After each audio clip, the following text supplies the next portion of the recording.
are up and running. We're back. Make sure the microphone hangs down a little bit here. But I gotta make sure the shirt looks good, right? For the 5 people that watch this on YouTube, gotta make sure it looks okay. But everybody, back. A couple weeks off there. Didn't have much to update on anyway, but I was on vacation. I figured, you know what? Be a little lazy and give you guys a break from my updates. But we're back. It's end of the year. So we're going to call this one our end of 2024 Double Edge Fitness update and newsletter. Got a few things to update on and talk about.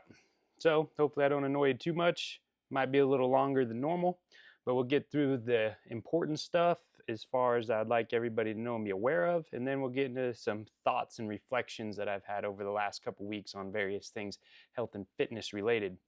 So first off, a couple people have reached out to me and they're like, are you going to do the annual special this year? Those that have been around for a while know that traditionally every year during December, I put out an annual special. It's a pretty heavily discounted paid in full membership for the year. That only happens one time a year. I sell a certain percentage of our total memberships on this special. And to be honest, the last couple weeks, everybody that bought it last year renewed. And I've been torn on if we're going to issue more. Again, this is such a discount that we do too many of them. It's not healthy from a business standpoint, basically cut the legs right out from underneath ourselves. So with that being said, we decided that we're going to do 10 this year total of one membership. It's our all access membership, which means it includes unlimited classes and open gym during business hours. During our standard business hours, open gym, unlimited classes, both locations, blah, blah, blah.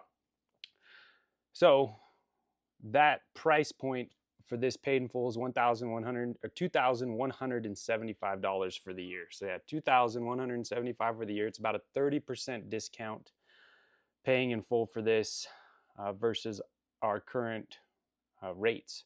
So it is a pretty substantial savings. It is going to be very limited. I'm only doing 10 of these. If you're listening to this now and not reading in the newsletter, there's a high probability that they probably already sold out. Usually these get, reserved within minutes of them going out in the email. So yeah, how it works though is once you're on this list, you get the first right of refusal every single year. And then I look at our total, budget, bills, goals, financial needs for the year. And that's where we figure out how many of these we want to sell and offer. And yeah, so this year, I'm just doing 10. So if you're interested in that, if you're somebody that's paying month to month right now and are interested in saving a little money, and this seems like a good idea, good fit for you, jump in the newsletter, click the link to fill out the form. These bill on January 1st each year for the year in full. Again, next year, about a month before, so sometime around Thanksgiving, December, I reach out to all the people that bought it the previous year, give them first right of refusal to either renew or switch back to month, whatever's going on. People move, things happen. So some of these free up each year. And this year, everybody renewed. And that's why I'm hesitant on how many that we're going to add to this program going forward. So again, we're going to do 10. All right. So there's 10 available. First come, first serve. And again, these bill on the 1st. And if you have questions, by all means, reach out to me. I can answer your questions. All right. So just reach out to me. Again, these go pretty quick. So if it's something you're interested in, fill it out in the form. Then ask me questions or whatever, because I do treat it with respect on the first come, first serve basis. So it is time stamped when you fill out the form. Once I hit 10 people, I turn it off to where we don't receive any more requests. So that's simple, that's straightforward. It is a big savings for folks, and it does help us with some things that we like to do each year, some reinvestments, some repairs, and various things around the gym. So again, questions, reach out to me. Next thing, Christmas and New Year's schedule at the gym. So So we are closed Christmas Day, and we are closed day after Christmas. 100% closed those 2 days. Christmas Eve. So that's going to be Tuesday this coming week. Our last class at Midtown is the 3:30 class. Our last class at South is the 4 p.m. class. Right? All classes after that are canceled. Mind body schedule is accurate. So if you go to our website, you want to see it there, it's accurate. As far as New Year's Eve, same deal. 3:30 is the last class at Midtown. 4 is the last class at South, 4 p.m. New Year's Day, we are closed, but we might only be 99.9% closed. I'm not totally sure of what my New Year's Eve plans are, but I'm leaning towards hosting and doing a New Year's Day workout, something fun, just like we did around Thanksgiving, and it will be at the South Gym. So, yeah, we gotta go South Side sometimes, do fitness together. Now, a lot of these workouts get held at Midtown, so if I do it, I will let you all know this coming week once I get kind of my New Year's plans laid out. Now, for me, many of you know, I'm not a late night party animal, and there's chance that we'll be doing the New York New Year's deal, so I'll be out by 9 o'clock. And I'll probably want to get a workout in that day, and I want to work out with friends because that's always better. All right, so that's the two big things. That first weekend in January, I am getting the team together, and we're going to plan the year. Various things. So pretty excited about some stuff in 2025. Don't want to talk about it just yet until we review everything that we are thinking about as a team for 2025. Yeah, so January should be an exciting month for some stuff that we're going to be doing in 2025.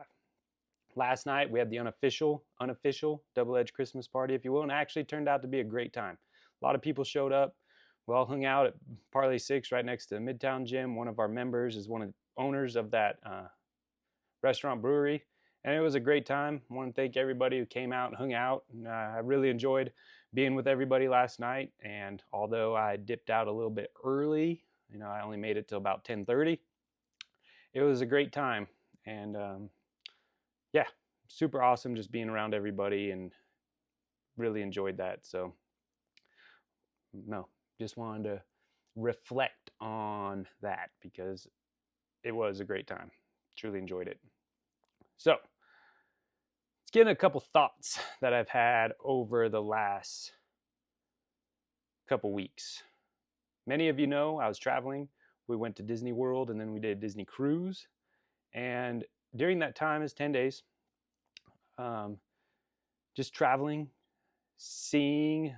Every time I spend a lot of time, obviously, around our community, our double-edged fitness community. That's where I'm at home, I'm doing kids' activities, or I'm at the gym. That's kind of where my life revolves. Don't get out too much. I'm lazy shopper, so big fan of Instacart. I don't really get out too much. And getting out over the last couple weeks, seeing once again the state of health our country is in, it's insane. It's very sad. I try to balance my frustrations with it and try to find some sort of empathy to the issue and understanding the problem and how significant of a problem it really is for our country. And the visual perspective of this is just, visually seeing how many people in society are not just overweight, but obese. And the negative health impacts that come from this level of obesity, it's insane. And it's very sad. And one thing that I noticed being 10 days of full Disney that was really heartbreaking was seeing the amount of children that aren't just a little overweight, but that are obese. And I often catch myself in deep thought about how does one fix this problem? How do you overcome this? How do you turn the change the direction of this as a nation. Not just, I'm surrounded by people that truly care about their health, their fitness, their family's health and fitness, and that is the lens that I live in, the bubble I live in, if you will. So getting out there, especially being on a cruise ship and seeing this firsthand, it's like I try to think about what is the answer to fixing this. And I honestly, I don't know. I don't know.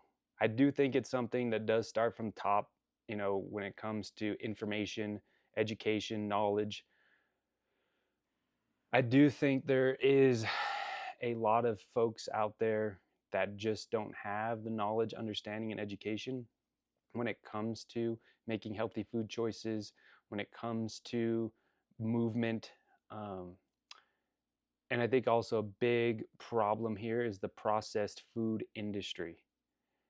It's so easy and so accessible to get your hands on processed food that very calorically rich food that people on average statistically are consuming around 3,500 calories a day with less than 20 minutes of activity on average per day. I was reading. That just creates a situation of constant weight gain, which is obviously what's happening across the board in society, from kids all the way through adults. So you spend a week on this cruise ship.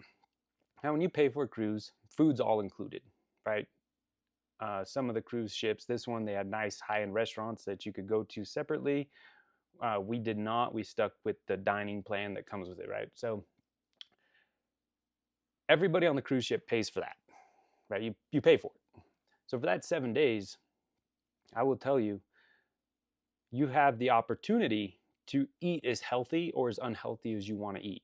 Now, am I going to say that all the fruit on there and everything was organic, grass-fed, no pesticide? No, it's not, right? But you can still find lots of fresh fruits, vegetables, meats.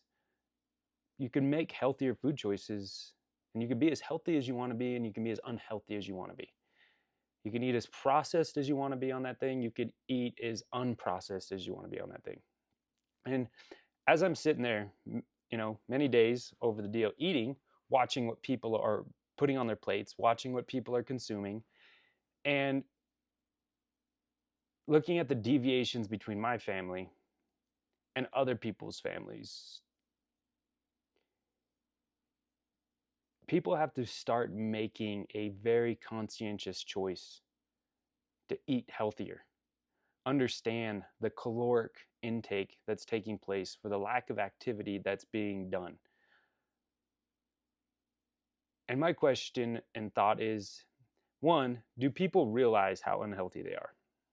When you're carrying an extra 50, 100, 150, 200 pounds, how long-term health side effects that is. And I don't know. It's not like I'm walking around the cruise ship asking them, hey, do you know that you're fucking yourself up right now? I'm not, obviously, I'm not that guy. And I don't know where that conversation begins. I'm in the health and fitness space as, a mentor, a leader, a coach. And when people do come to the gym, the mass majority of folks coming to the gym, their number one goal is weight loss. It is the number one goal that people come through the door. It's weight loss and improve health. 1 out of every 500 people are coming to the gym to gain weight. It is improve health, lose weight. How do you get society to have a call to action individually to start putting in the efforts to control the amount and the quality? And obviously I get into the quality of food issue on a deeper scale because my daughter with her Crohn's. But 90% of society, if not more, 99% of society could dramatically increase their health just by removing and controlling calories and just getting away from, 50% of their caloric intake being from processed foods. And in my mind, this seems like a simple thing to do. And when all these people, 4,500 people on this boat, have the opportunity to eat as healthy or as unhealthy as you want to be, and you see the majority eating extremely unhealthy, not just a little unhealthy, extremely unhealthy. And there's a small section, I was keeping tabs on it because I go to the gym in the morning on the boat. You see the same people at the gym. You see those people, eating. You see those people, what they're doing, and we're all kind of doing the same thing. The fit crowd's all kind of doing the same thing. Some of us, still have a treat, still have some cocktails, still do these things, but you can see the moderation is completely different. So it comes down to, one, you have to, okay, I'm not healthy. I need to make a change. Then that next step is committing to making changes that are long-term sustainable changes.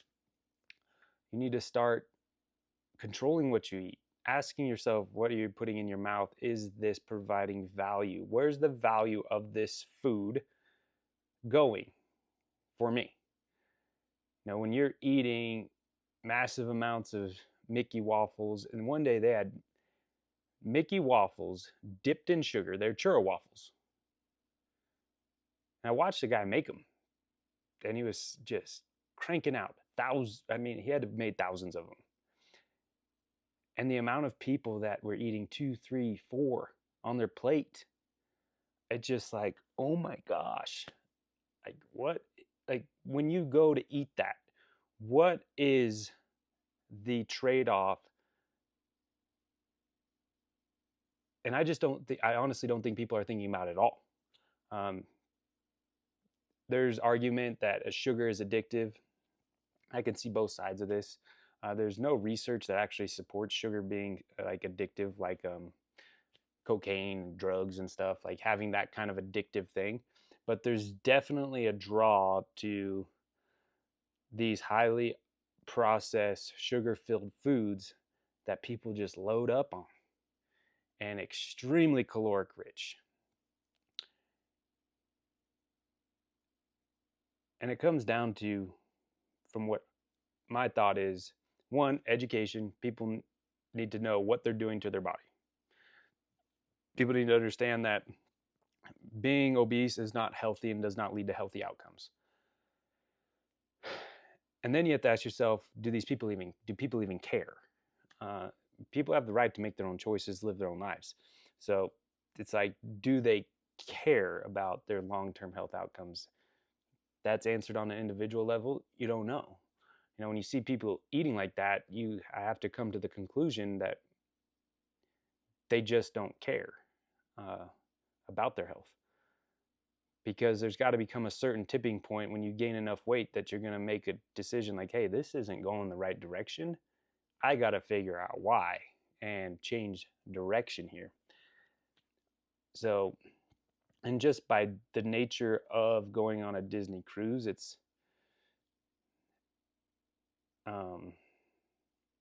I think it gives a great sample of what most of America is like. I mean, you have all walks of life. You probably have all income, quite a few different income levels, socioeconomic levels, different ethnicities, different cultural things. You just have a bunch of different, it gives I think it could potentially be a great sample population of what I witness is actually what takes place across this entire country. And it has to change. Me getting on here for the last 9 minutes talking about it, and it just blew my mind. I do think change starts with us individually, and then us being a positive influence for those around us. And that's something I have to keep in check, because I can come off sounding pretty negative about it, and angry and upset. It's frustrations in not being able to solve, getting people to care about themselves. It's like, when I'm caring more about you and your health than you're caring about yourself, it's a hard thing, because I want to help. I want to show you a better way. And how do you overcome that? No, I don't know. I'm hoping there's changes over the next decade, the next century, not century, of course, over the next century, but over the next decade, that we might start seeing a shift. Because I will say, just from having conversations with new people coming into the gym, there is becoming a bigger awareness around, what do you want to say, uh, taking self and personal responsibility for your own health and your own health outcomes. So it does seem to be there is some shift in the air about folks, I need to do this. I need to put in the work. I need to make a change. And even if they don't know where to make the change, I think it's important for us, not just as gym owners and coaches, to be a guiding light for change, but all of you in your own right are leaders in this space.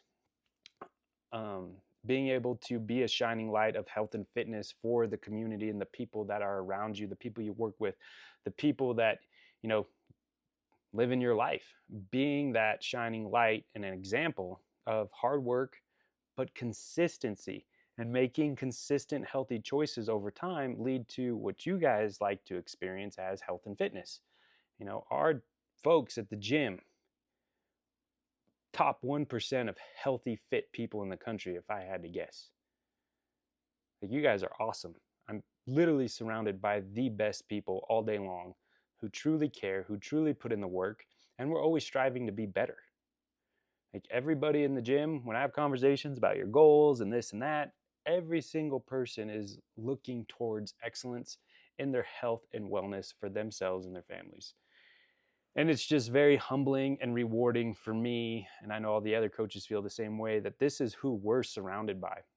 And there's a saying that goes, you are the average of the 5 people you surround yourself with. I think that is very, very important when it comes to your long-term success in health and fitness. Because if you're surrounded by a bunch of people that don't work out, don't care about what they eat, and don't strive to live a healthy and fit lifestyle, there's a high probability that you're going to naturally start shifting in that direction also. You have to be a very, very strong-willed, self-disciplined person to overcome being surrounded by people that don't want to be healthy, and you do. And I will say, just being on the cruise, I had a lot of internal conflicts, if you will. Am I going to work out today? I'm making healthy food choices with my daughter, and granted, we had some treats. We weren't totally crazy perfect. The kids were able to get a Mickey Mouse waffle. We ate really, really well, but we still treated ourselves. And it's where do you draw the line in being weird, that weird guy, and still, living a life of quote unquote, if you want to call it, balance? And I had to remind myself that you don't get fit in 10 days. You also don't get morbidly obese and sick in 10 days either. That you can enjoy a trip, you can participate in, a couple of this and that's when it comes to treats. I did have some cocktails, had some drinks. I enjoy my social drinking with friends. And, but just knowing that this trip is not the snapshot of my year. My year is held to a pretty high standard of health and fitness, where this trip, I may fell off the wagon 15, 20%. Whereas most people, I have a feeling this trip is how they live their life. And that is where the big change in thought process comes in perspective when you, the healthy, fit folks, go out and travel. I think it's important to enjoy things. I wouldn't say cruise. I mean, it was a good culinary experience, but I also know you can travel to other places and have phenomenal culinary experiences. And I think you need to enjoy those experiences. I think it's cool. And keep in perspective that your year doesn't look like this trip and shouldn't.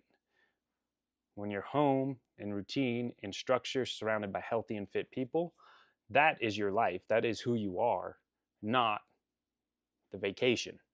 So me aggregating these thoughts in my own brain, trying not to stress about, this, or one day I didn't want to work out. and it's easy to get into a self-loathing cycle of a mentally unhealthy spot in a short period of time, and guilt shame yourself into doing, things. I just don't think it's a healthy place to be. Now, this trip did force me to relax. We had a great time, but I still had some mental turmoil during it around various things. And again, watching society and trying to find balance. I'm trying not to ramble too much, but I do battle those demons about getting unfit, unhealthy in a short period of time. If I don't get to work out today, everything's going backwards, everything's going downhill. And at the end of the day, I made up my mind that there's only a few things you need to do to maintain health and fitness during a vacation. And now I want to talk about what I think and what I perceive to be important exercise and activities to do during trips to maintain some health and fitness, but without being the weirdo. Now, don't get me wrong, I like David Goggins, but without having to have the David Goggins mindset while you're on vacation, that you can actually chill out, take a break. First thing, have you been training regularly all year long? Consistently, regularly? Is health and fitness a daily part of your lifestyle, at least 5 days a week? If that's you and you can answer yes to that, I applaud you.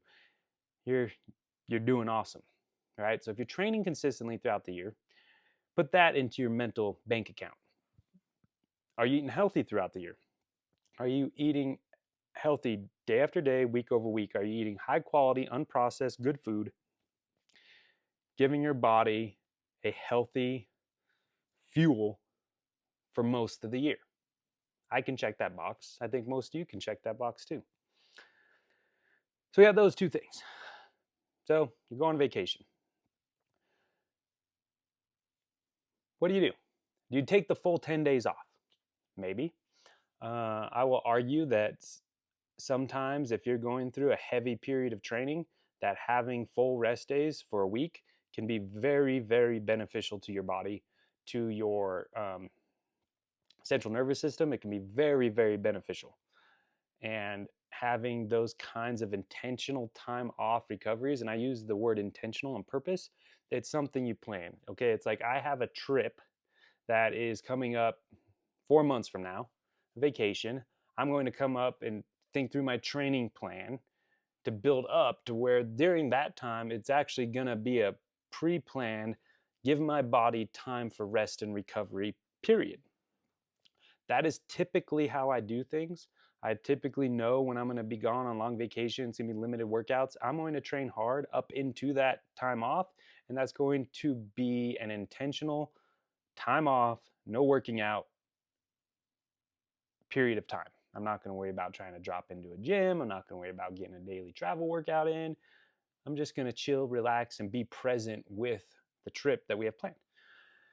This time, I didn't get to do that because one, I got sick right before, and training was just a little off, and blah, blah, blah. So going on a trip, I was thinking, okay, I want to get some workouts in on this trip. I want to maintain fitness the best that I can during this trip. So a couple things need to happen. One, you need to move. Okay, we're in Disney World a couple days, so I knew I was going to move a lot. Didn't move actually as many steps as I thought I did because you're standing in lines for a long time. But general movement, walking is great. Great way to just keep the body moving. Now, when it comes to maintaining some cardiovascular fitness, you really only need 5 to 10 minutes of, intense effort. It doesn't need to be all out anything, but for instance, one day I did 100 burpees. 100 burpees. Took around 8 minutes. That was it. It was enough to stimulate my body, stimulate an aerobic response. When it came to getting into a gym, things that I thought about was just hitting the big muscle groups. Hitting 5 sets, not till failure, but 5 sets of pretty heavy weight on the big major muscle groups. So dumbbell bench, some leg press, some lunges, big compoundish kind of lifts. And I would pick usually 3 exercises for the big muscle groups, hit 5 sets, 8 to 15 reps, in and out of the gym, 30 minutes, back with my family, stimulated the body. One of the big things to remember when you're traveling, if you're trying to overcome some calories, maybe you were sitting by the pool all day and you had some drinks and you ate a little bit. That is what I did. Something to think about is your legs are your biggest muscles in your body. They're also going to be the ones that demand the most calories. So doing strength training and stimulating your legs can pay dividends when it comes to keeping, the metabolism a little bit revved up throughout the day. If you're going to be eating a little bit more, having some drinks. So I did make an effort, a conscientious effort, to kind of beat down my legs 3-4 times during this trip, pretty hard. And I'll tell you, it made a difference. So when I left for the trip, I was 202 pounds. When I came back from the trip, I was 206 pounds. And less than 3 days later, I was back to 202 pounds. A lot of that weight gain when it comes to vacation, traveling, airplanes is a lot of water retention. One, I ate more carbohydrates than I normally eat, so that's going to increase glucose in your muscles. Glucose and water attach, and then your muscles are fuller. So that is going to increase water weight. And flying and time changes and these other variables, along with alcohol, and I did have some drinks. These are all going to be equations around water retention, and it's a real thing. So I could actually feel the water retention during the trip, like in your hands, my shoulders, my feet. When I came back, got back in normal routine, normal training, I peed a lot, and the quote unquote weight that I gained was right back to neutral. I was right back to where I was when I left. So you can enjoy your trip. You can enjoy your vacation. You can get some workouts in. You can do some things during this, to keep the body on par and not stress and be too much of a weirdo with your family when you're on a trip. And I try not to be too much of a weirdo with my family when I'm on a trip, but I do like to move. I do like to get a little workouts in. I don't spend hours in the gym to what some people sent me some memes, and they did make me laugh, but people sent me some memes of this is probably you on vacation, huh? It was funny. But I try not to be that guy. I really want to be present, but I do feel better when I move. So getting a little workout in, prioritizing big muscle groups, getting your heart rate up 5 to 10 minutes, into that zone 3, zone 4 area is going to help maintain your cardiovascular health. Stimulating your muscles is going to help maintain, your strength and so forth. But even if I took all 10 days off, I don't think that I would have regressed any noticeable amount. Now, when you do take time off like that, you come back to the gym, you do want to ease back into training. You don't want to just come back and do 10 workouts in one day and beat the hell out of yourself. And, you need to, your body went into a relaxed state. You don't want to come right back into a high output state. So ramping your workouts up over the course of 3 to 5 days is a good approach. And making sure, and I struggle with this, finding a balanced approach to getting back on track and back on routine. But I do find it best just to force yourself to jump right back in. And when we got back, it was very noticeable about how easy it was to jump right back into routine because of the people at the gym, members, the community, the classes. It's hard when you get back from a trip. And I know every single one of you probably have experienced this. You get back from a trip and it takes like a week to get back going. And then all of a sudden you found out you haven't gone to the gym in 20 days and so forth. The best thing to do when you get back into routine, but just ease into the intensity a little bit and lean into the community environment that we have, because that's what did it for me. I'm back to the gym. Everybody's excited. Everybody's working out. You jump into a class and you just get it done.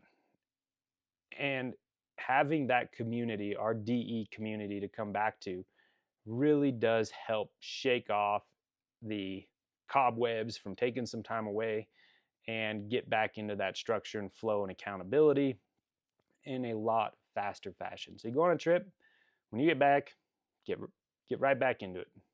See your people, get back into class, don't put it off, and just remember, you don't need to go all out that first day back. Ease the body back into it, and before you know it, you're home a week, then you're back to feeling great, feeling awesome, and everything's back on track, and you have a great reflection of a trip that you did with your family with awesome memories without it being full of stress and anxiety that you're going to fall off the wagon. You're going to go totally backwards in your health and fitness. Everything, it's that all or nothing mindset. Didn't do much, so might as well give up and quit. And we can't have that. You have to be able to enjoy time with your family, but you have to be able to get back after it. And if it's in you, hold a maintenance mindset during said trips, vacations, times away from the gym, times away from your regularly scheduled routines and structure. So that's what I implore people to do as they're traveling through the holidays and this and that and upcoming vacations in 2025. Just think through, like, what is the goal?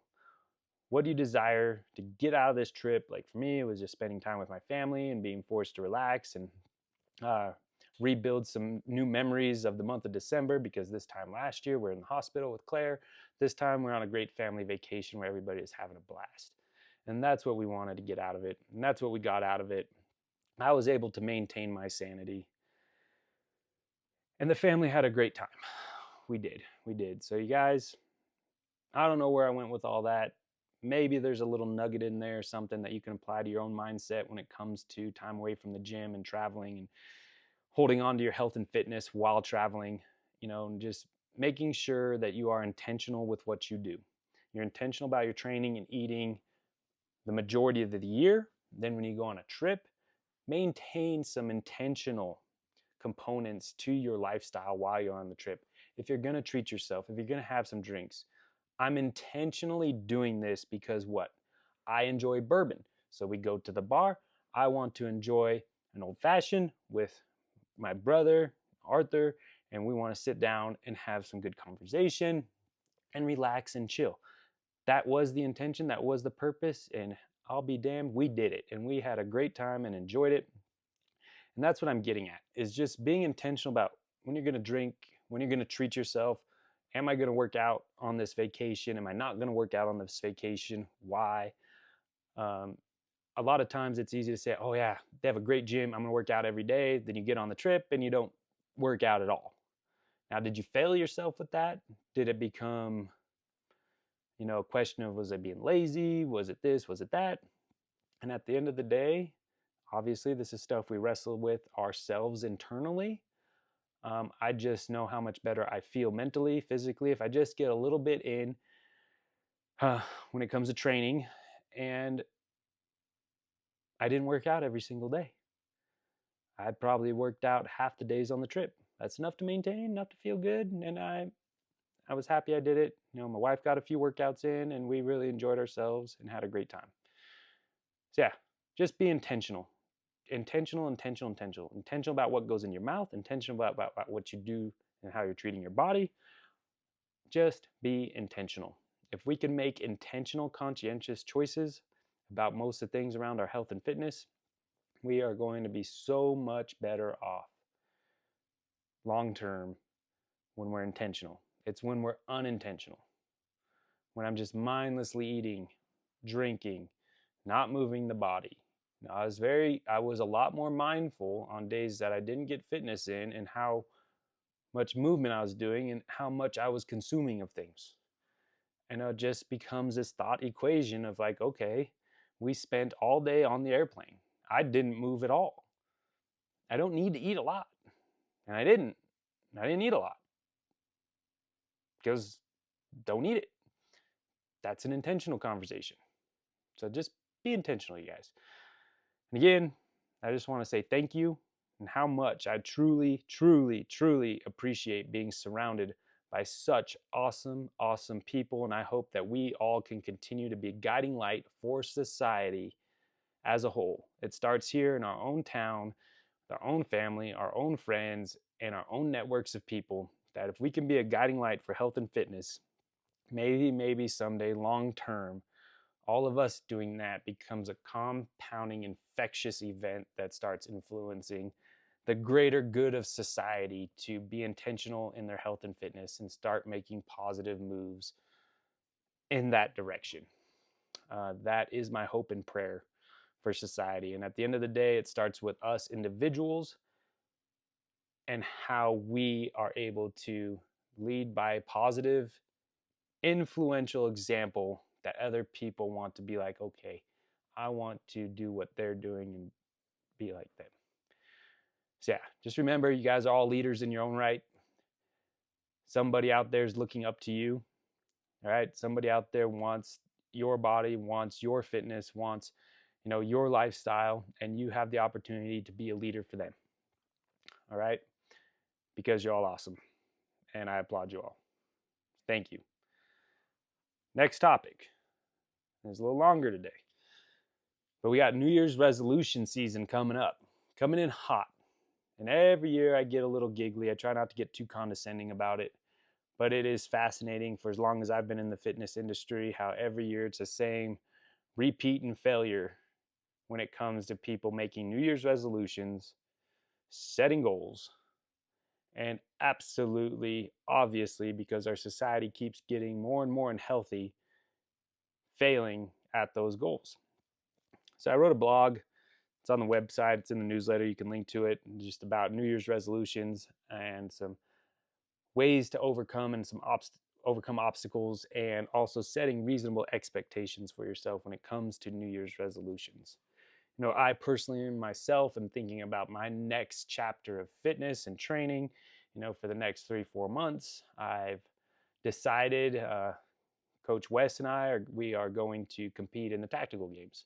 So that's my training kind of goal and focus for the next 4 months, is going to be around preparing for that.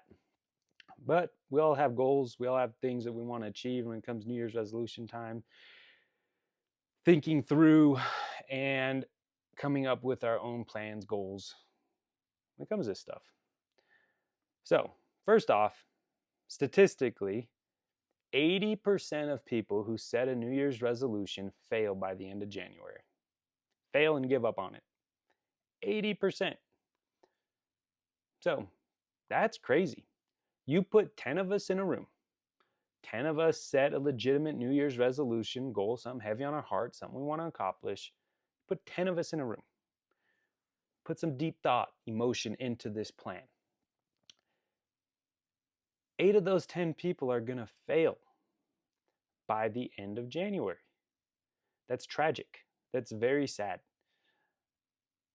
What is the hurdles and roadblocks to this? Whatever. Obviously, I'm mostly talking about health and fitness goals, but that was a general statistic for all New Year's resolution kind of goals, that people give up on them like that. Doing a little digging into what has been generated out of some studies and various things on the internet. Number one, setting unrealistic goals. I'd say that's a big one. A lot of people, when you set a goal, you need to know the path and the reasonable expectation of hitting that goal, right? Obviously, if you're overweight, carrying an extra 50, 100 pounds, to make the goal of losing 100 pounds starting January 1st is a very daunting, scary goal. And it could set you mentally up for failure to break at the first roadblock that comes up, So setting unrealistic goals, I think this is something that's very important when it comes to goal setting, is to work with somebody in the health and fitness space, a coach, somebody that can give you guidance and set realistic expectations, and then also realistic work required to achieve said goal, and to help frame your mind for that goal.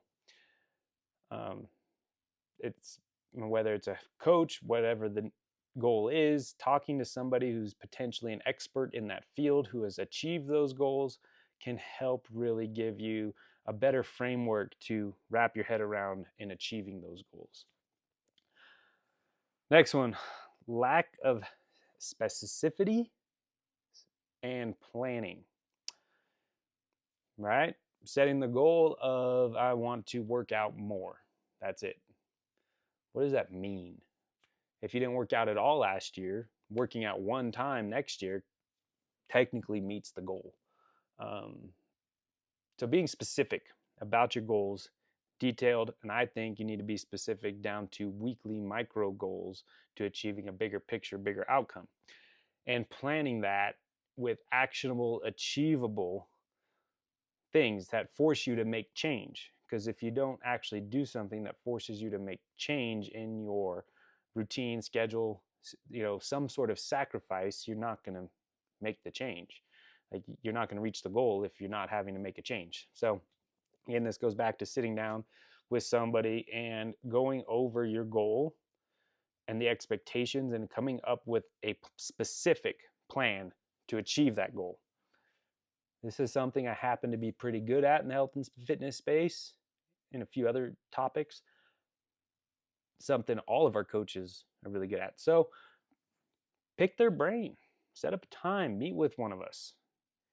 If you have specific health and fitness goals, particularly, we are your resource at the gym to be able to achieve these goals.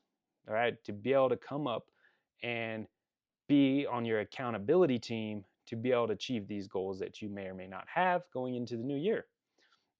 Next, all or nothing mindset. This one's a big one for me. This has trapped me so many times over my life that come up with a goal, I'm all in, and I could be all in for a pretty significant period of time, 3 months, 6 months, even a year. And then trip over my own feet, something comes up. So for instance, I was all in on some stuff before COVID. COVID came, derailed me, and I was all out. Having an all or nothing mindset can accomplish a lot of things in your life. It can also be one of the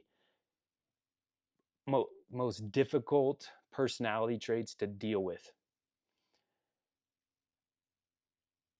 And I will say with myself, reframing my brain and my all or nothing mindset, I've really worked on. My all or nothing doesn't need something I necessarily need to change. I need to understand that all or nothing isn't perfection.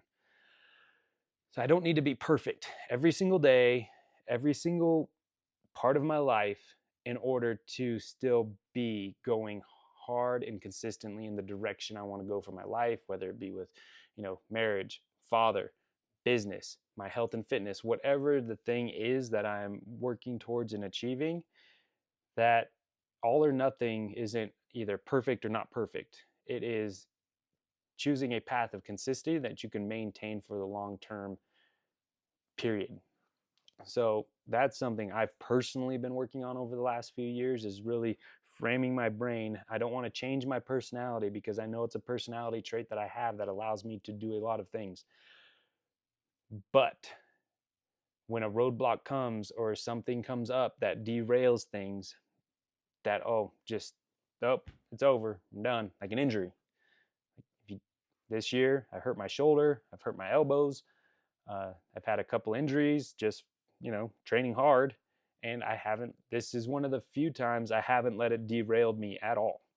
I trained around, I trained through, and I got the proper help and support to keep going. So that's an example of, I was training hard, very specific goal, got injured. In the past, I may have backed off training quite a bit. Now, I don't.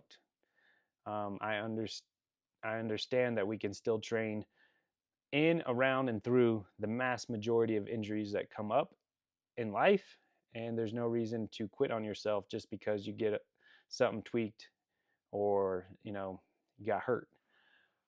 That's a big one for me, and there are lots of things, but the all or nothing mindset can be your biggest asset. It could be your biggest adversary.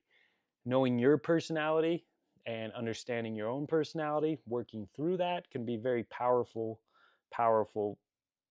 place. All right. But we're human beings. We are not perfect. So to put the expectation of perfection on yourselves all the time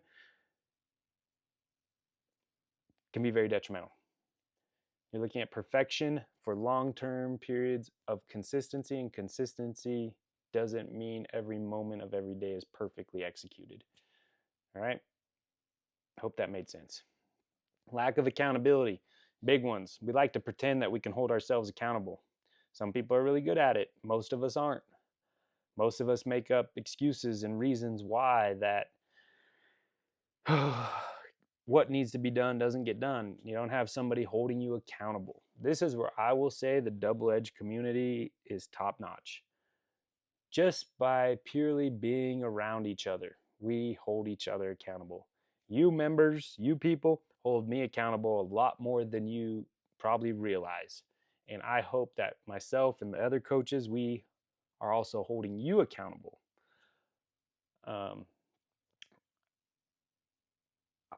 If I'm not doing, one, what I say I'm going to do, and two, not leading by example, I feel like I'm letting you guys down.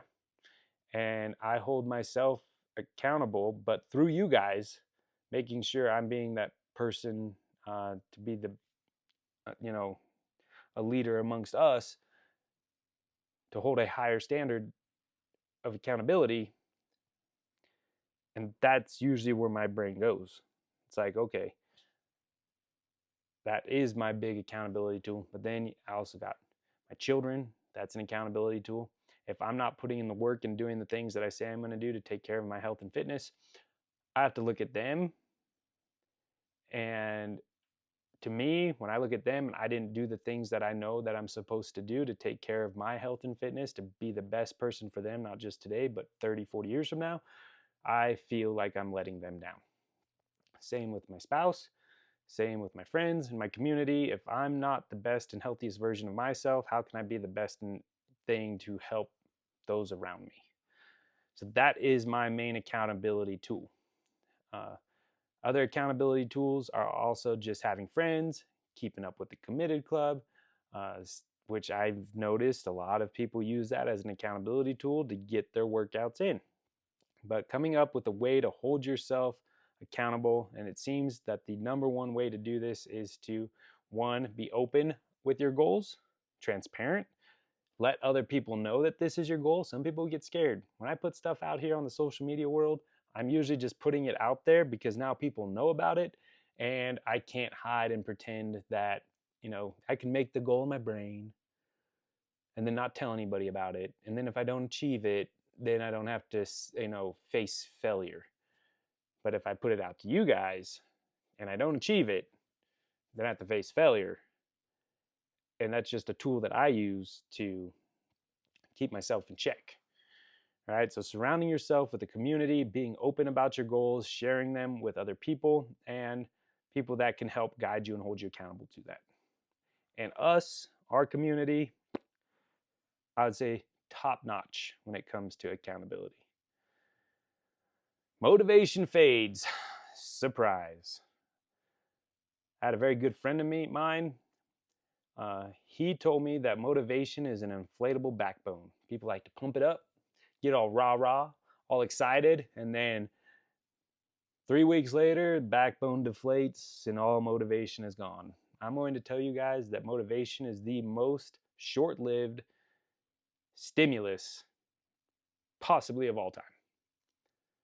If you're needing motivation to get your shit together, you need to define your what and your why of why you want to do said activities. Obviously, health and fitness related. If you need constant motivation to take care of your health, you need to dig down into a deeper why of why you want to be healthy and fit. Because motivation is 100% of the time going to fade away. Now, there are times during the month, during the year, I'm heavily motivated. And there are times that I could care less if I want to work out, eat another healthy meal. Like, there are multiple times throughout the year, it's like, I don't want to do this today. I have zero drive. Now, that could be a sign that you are overtrained and under-recovered and you actually might need to take time off. But the mass majority of us, that's not a non-issue. Mass majority of us just might not be motivated. And then we're not motivated, it's easy to just not do the work that needs to be done. So understanding that motivation sucks, it's nice to have when you have it, but understand it's going to disappear. That you need to rely on your what and your why, and then self-discipline. If you don't have self-discipline, you're 100% of the time going to fail at achieving your health and fitness goals for the long term, because motivation is always going to disappear. That simple, right? So accept that motivation is extremely temporary. You can be inspired. For instance, I'm very much inspired to be a badass grandfather someday. That work starts now. Because that is something I am inspired to be, it does help me when I'm going through a blah, blah, blah phase of training or not wanting to be perfect on the diet or whatever it might be. It's a reminder that the work that I do today is going to pay massive dividends in the future. That is something that inspires me. I don't consider that motivation. It is a driver. Motivation is going to a weekend seminar, listening to David Goggins go rah rah rah about all this stuff, and then coming home all fired up. I'm gonna do all the things. I'm gonna get after it. I'm gonna, It doesn't last. It simply doesn't last. I've been around a lot of motivational events in my life. I have been around a lot of people that motivate me, and it always fades. So do not rely on motivation. Find some inspiration. Dig down into your deeper why. Why does your health and fitness actually matter to you? Find something that inspires you, that will help you overcome those numerous days of not wanting to do the work that is required to achieve the outcome that you are looking to achieve. I will say, when goals are physique looking and aesthetic oriented, people fall off the wagon way quicker than when the goals are driven by performance, by long-term health outcomes. Folks that are driven to be healthy long-term understand that the micro work we do every single day, day in, day out, adds up to a massive dividend in our later years of life. People that train purely for aesthetics, I've noticed over the years, really struggle when it comes to maintaining consistency when they're going through a blah time of motivation and inspiration. Just something I've witnessed that's anecdotal. I don't know if there's any hard research behind that. Don't get me wrong. I think it's perfectly fine to train and have physique and appearance to be a part of your goals. I will say that training for health, performance, and increasing your strength and your aerobic capacity and your internal metabolic health is going to pay much more massive dividends long term. And as long as you control calories, you're probably going to end up with a pretty awesome physique also. But yeah, my 2 cents there. Motivation fades. Remember that. Not having any system structure in place. People that are unplanned don't win. If you fly by the seat of your pants every single day, have no schedule, no system, no structure, chances are you're not going to succeed at much. I'm a big proponent of being scheduled and routine, especially for the things that matter. Things that matter in your life, things that are important in your life need to be scheduled, they need to be routine, and they need to be non-negotiables. For instance, my 7 a.m. to 9:30 a.m. time, Monday through Friday, is a non-negotiable time for me to train, eat, and prepare my schedule each day for the week. So those are 3 things that take place during that 2-hour window. It's my opportunity to work out. It is my opportunity to eat my biggest meal for the day, and it is my opportunity to make sure I have a moment to sit down and look at my schedule of things that I need to accomplish that day and that week and evaluate what I've done and what I need to do still. It's a non-negotiable schedule for me. I don't let very much other than sick kids and the occasional emergency disrupt that time, period. I don't do it. So right now, because I'm driving between South, it's honestly it's 7:30 to 9:30. So I had that little commute. But if it matters to you, schedule it.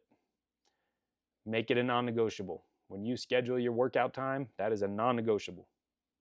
That is your time. Workout must be executed. Meal prep time, non-negotiable. These are non-negotiables. Make it happen. Understanding the time and effort, this goes back to the goal setting. A lot of people set a goal of losing weight, do this, do that. They don't necessarily understand how long that could potentially take. And it's different for everybody. There's no perfect, I want to lose 20 pounds. I'm going to cut 200 calories a day. Over the course of 30 days, 200 times 30, 6,000 calories. I should be losing close to 2 pounds per month. I should be able to hit this goal in 2 months. It is not a perfect linear equation when it comes to anything health metabolic related. You're going to hit plateaus. Metabolism might downregulate if you're cutting too many calories for too long. If you're not even realizing that you're not even cutting calories because you're not actually doing the math on how much you're actually eating. For instance, you cook with avocado oil. You don't realize how many extra calories you're putting in. You don't think you're eating that much, but you're like, damn, I did the math, and now I'm eating an extra 500 calories a day that I wasn't even aware of. Blah, blah, blah. Understanding the goal, how much time it can take, and understanding that you are going to trip over your feet multiple times during that time of achieving that goal and accepting it. And that those obstacles are going to be obstacles that you need to overcome. And that's where the community, we fall back on our awesome people, all of us at the gym, because we can lean into each other and we can also use each other, tools, resources to understand how long it's going to take, one, but when we have these obstacles, there's a lot of awesome folks around our community to help you overcome these obstacles, right? Another one on here is emotional and environmental triggers, right? So stress, fatigue, this stuff happens to us all. And understanding when stress is happening, you might not be executing everything at your fullest, best effort. For instance, I get super stressed out.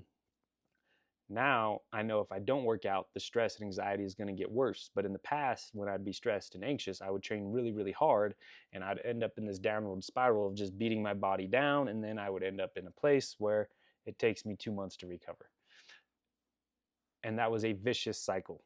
Now I understand that when I'm stressed, fatigued, not sleeping great, I'm still going to work out, but I'm also going to put that workout in its intensity and volume bucket that allows me to still recover, so I can consistently chip away, and then work on what is stressing me out and actually attack that thing, versus what I've done in the past is try to circumnavigate or avoid the thing, whatever that might be. Whether it be I need to communicate, have a hard conversation with somebody, whether it be whatever. I mean, shit comes up. I happen to be in a pretty good mental place right now. I'm very grateful for that. But to pretend you're going to go through life without stressors, for instance, last December, massive stressor when Claire got sick. These are things, stuff's going to happen. You need to have tools, systems, community support in place that you can lean into, ask for help, and get support, guidance, and then know your own personality so that you can deal with the stressor. You can attack it, you can break it apart into pieces, get through it, solve it, move on from it. And in that, and each time you do that and overcome that, you build this little thing called resilience. And that makes you a much more better human when you have resilience. A lot of folks out there have near zero resilience in their life because we have a pretty cushy life in our country. Contrary to what some people might believe, our country is pretty darn good. And you go on a 7-day cruise and you see and meet the staff on these ships that are from other countries, and you listen to how grateful they are, and get to know, you have your main waiters, you get to know a bartender or two, you have some great conversations with the people, and you see how different life in other countries are, how their families live and how we live in this country. One, you need to have some damn gratitude for the opportunities that we have available to us in our great United States of America. But with that, our society pretty weak when it comes to resilience. And you have to remember, each time you face a stressful obstacle and you work through it, don't avoid it, you create resilience on the other side of that. And all of a sudden, over the course of life, stressors that could have sent you into binge eating of ice cream curled up on the couch with a bottle of vodka 5 years ago, that same stressor nowadays is a non-issue. Now, I will say that something that's stressing you out, it may be, I won't use the word laughable, but it may be a non-issue for me, but it's a big deal for you. And that's because we're all at different places in our lives. We've all dealt with different obstacles. We've all had to overcome different obstacles in our lives. So as a coach and as somebody who engages in these conversations often with folks, I have to remember that I can't implant my life experience on that person. But my life experience, I can hopefully help guide that person to overcome their current stressor and their current obstacle that they are feeling at that moment. And again, each time we do this, each time we work through this, we are becoming more resilient. One of the best ways to build resilience is training. Getting in, facing workouts, facing training obstacles, facing the discipline required to get in the gym day after day after day, making it a non-negotiable that you have to overcome some sort of stressor in a day to make sure you make your workout. Getting through that workout, being proud of yourself for doing that. And each time you do that is one way we can subject ourselves to stressors that we can overcome to build more and more resilience. One of the biggest examples of this for me personally was when I did the 36-hour suffer camp. All of a sudden, my ability to tolerate stressors and discomfort and this went up exponentially. You're able to build resilience by subjecting yourselves to training and various levels of training that can apply to everyday life.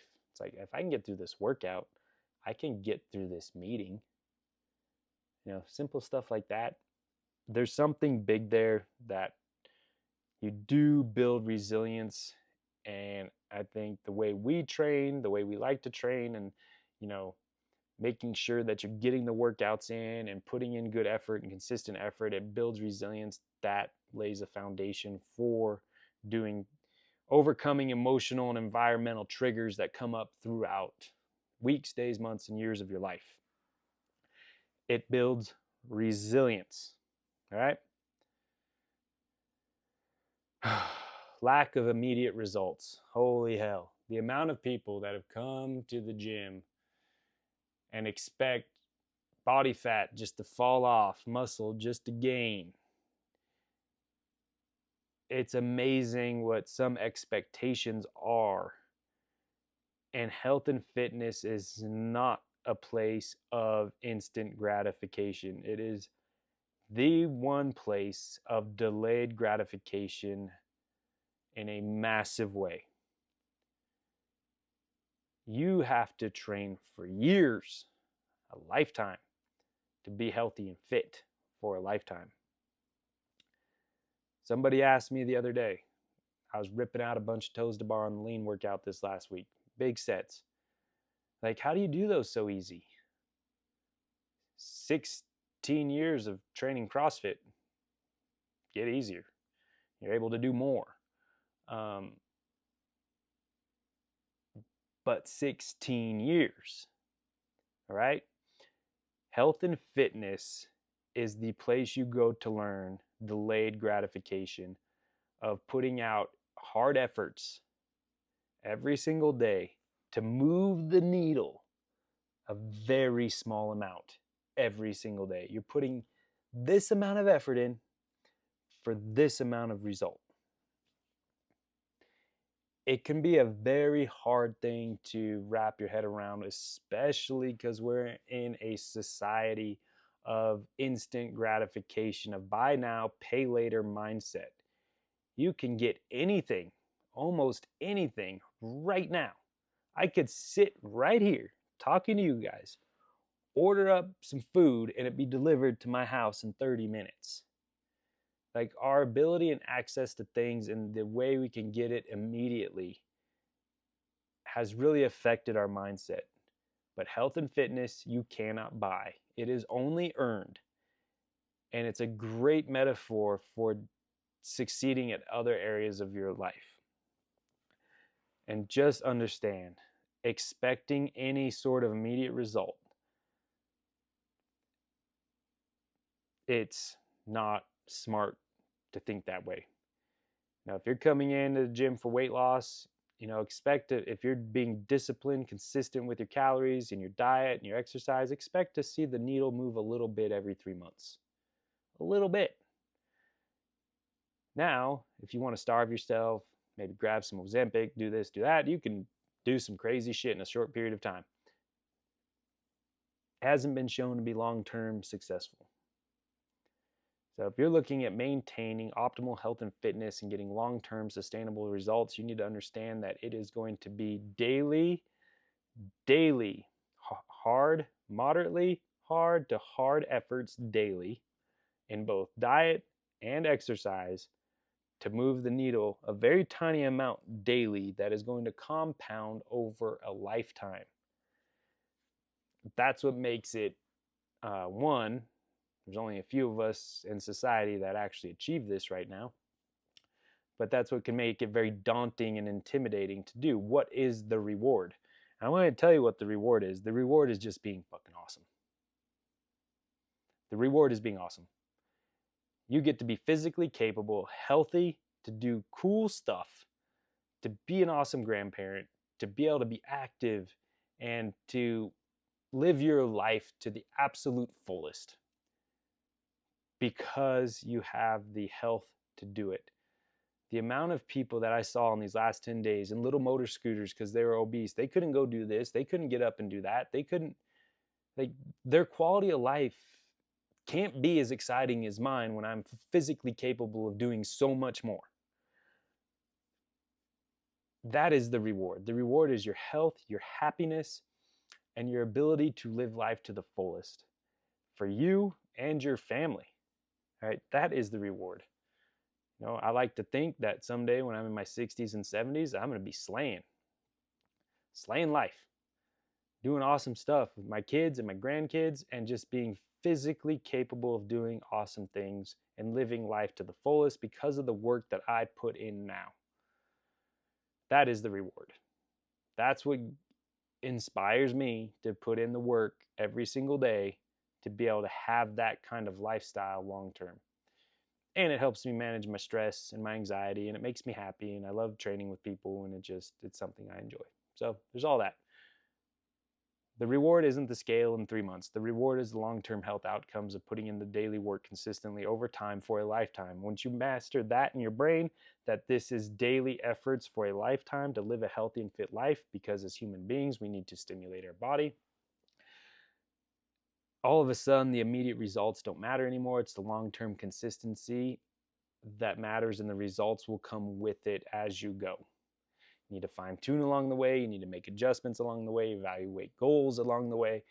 But the reality is you need to be putting in the consistent long-term, and you need to get it into your mind that this isn't a 3-month thing, a 1-year thing. This is a every day for the rest of my life thing. That's what you have to wrap your head around. That's what you need to embrace. Every year for the rest of my life. All right? One of the big ones that comes up, last one, it's kind of a culmination of all this, is we lack self-discipline. Human nature is the path of least resistance, period.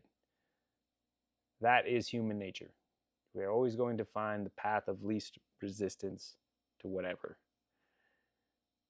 Choosing the hard way is not innate our nature. So this is where building self-discipline truly matters when it comes to your long-term health outcomes, especially living in a society like we live in, which is void of self-discipline and full of comfort. Right? We are a very comfortable society. May not believe it, but we are. We have excess. Obviously, there's access to excessive caloric food, very comforting food, because a lot of overweight people out there. We don't move very much. Most everybody's job is a non-physical job. So starting in kindergarten, replacing kids in desk, and for the rest of their life, chances are their work, high probability, is going to be a non-physical, non-activity in nature. We don't work on farms all day anymore. We don't go out and hunt our food every single day anymore. We don't have a hunter-gatherer lifestyle anymore. So we must subject ourselves to physical activity to keep the human mammal alive and thriving long term. We must do that through physical training. We have to subject ourselves to it because it's not happening naturally like it did a million years ago or whatever. So we have to have the self-discipline to understand our bodies need external stimulus to be healthy.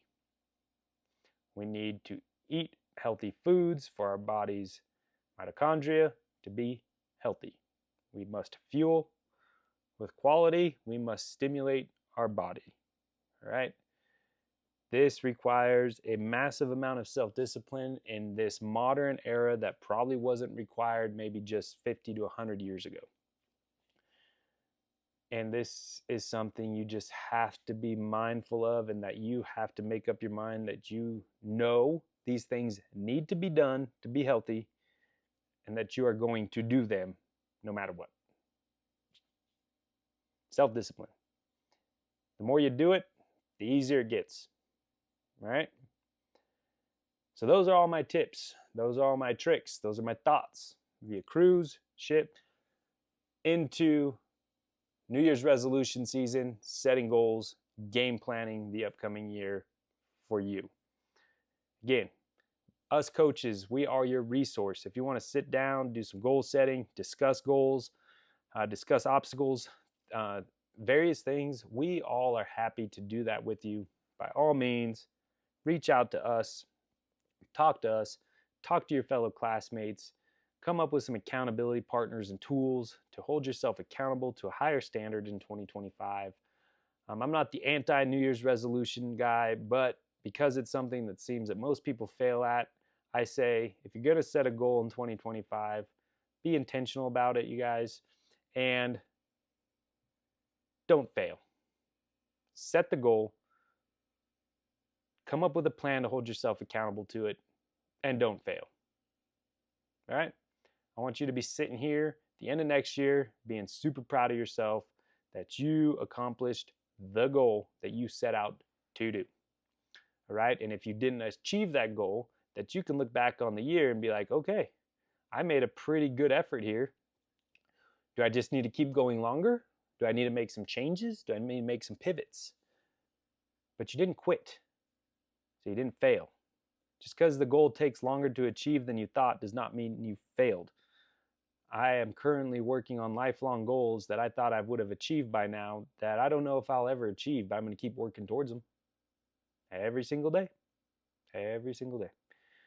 So, you guys, I love you. It's good to be back. I'm excited for the new year. Hope you are too. And I hope you guys have a wonderful, and a very Merry Christmas and a Happy New Year. Sounded very hallmarky, didn't it? If you made it this long in the video, I just want to thank you, and hopefully you got some nuggets out of it, and I didn't bore you too much with my brain dump that went on in this whole thing. All right. Love you guys. See you this week. Got 12 days of Christmas tomorrow. And stay healthy, people.